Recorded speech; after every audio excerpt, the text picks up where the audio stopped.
right. We'll talk. All right, a lot going on, believe it or not, with multiple recent polls showing a majority of Americans supporting the House impeachment inquiry. Late last night, the House Rules Committee advanced the Democratic resolution laying out the next steps. The House is expected to begin debate on the resolution shortly after 9 a.m. this morning before voting on the measure. Rules Committee Chairman Jim McGovern says the resolution sets the rules for open hearings as the impeachment probe moves into a public phase.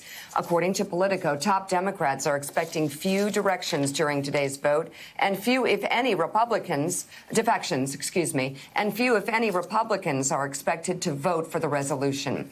During last night's markup by the Rules Committee, Republicans spent nearly 4 hours attempting to pitch their own changes to the measure.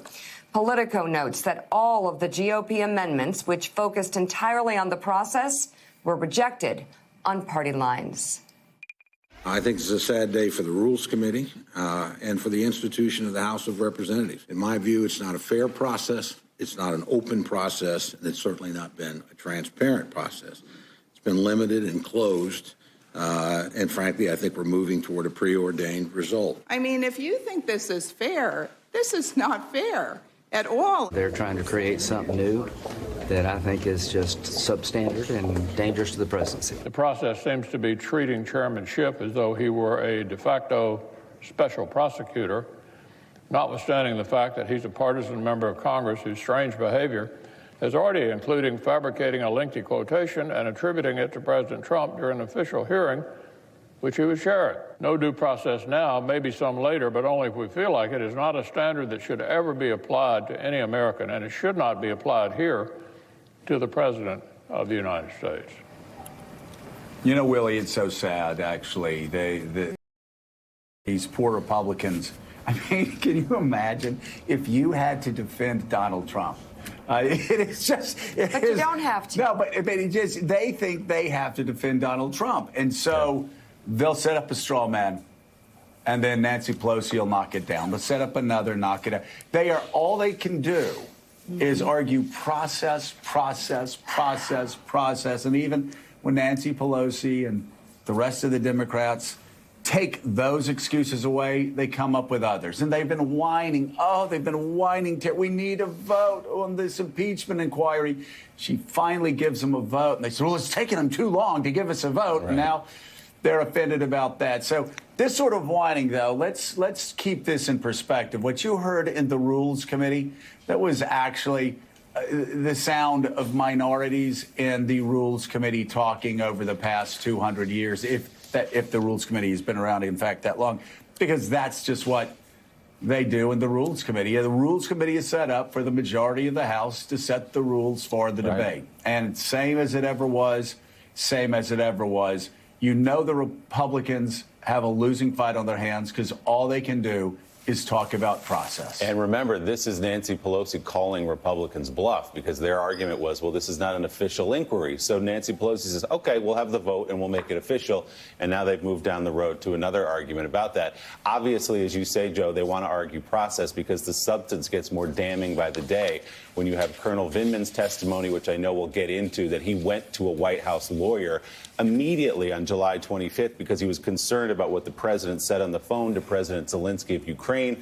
And that White House lawyer, according to reports, said, let's get that transcript locked away so people can't see it into this top secret server. We'll get to that in just a minute. But Garrett Haake, walk us through what we're going to see on Capitol Hill today. What's the House going to be doing?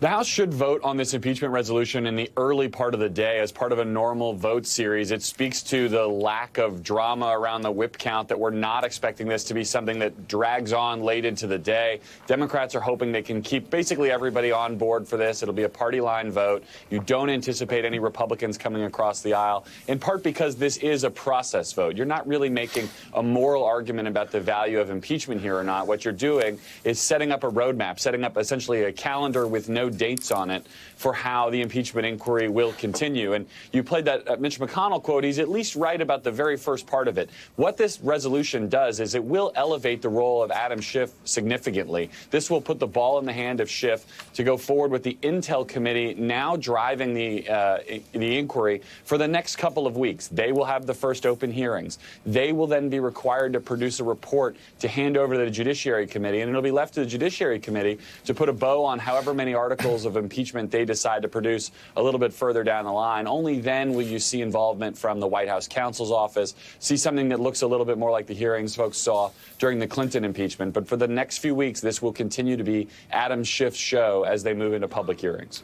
And with Adam Schiff taking the lead here, I mean, that elevates the person that the president has sort of tried to make the face of this impeachment inquiry, that he feels like he can effectively paint Schiff. He likes to go back to him, claim that he misquoted him in that testimony and so on, that he's not acting in good faith. Garrett, two questions for you. First, is there any sense of Democrats here who aren't going to support this inquiry? And with this particular committee these committees running the show, doesn't this sideline some of the president's most fiercest allies, the Jim Jordans, the Mark Meadows of the world, who have been out there, so strongly defending him?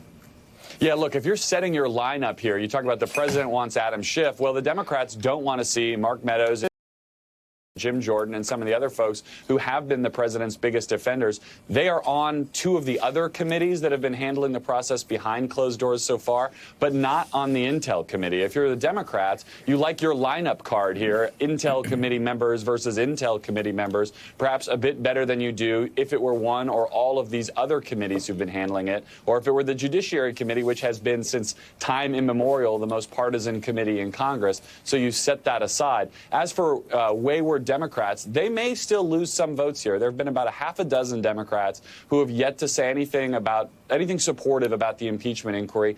Only one of those that I've seen so far, Joe Cunningham from South Carolina, has indicated that he might vote for this resolution today. But Democrats can afford to lose a couple of votes on the process.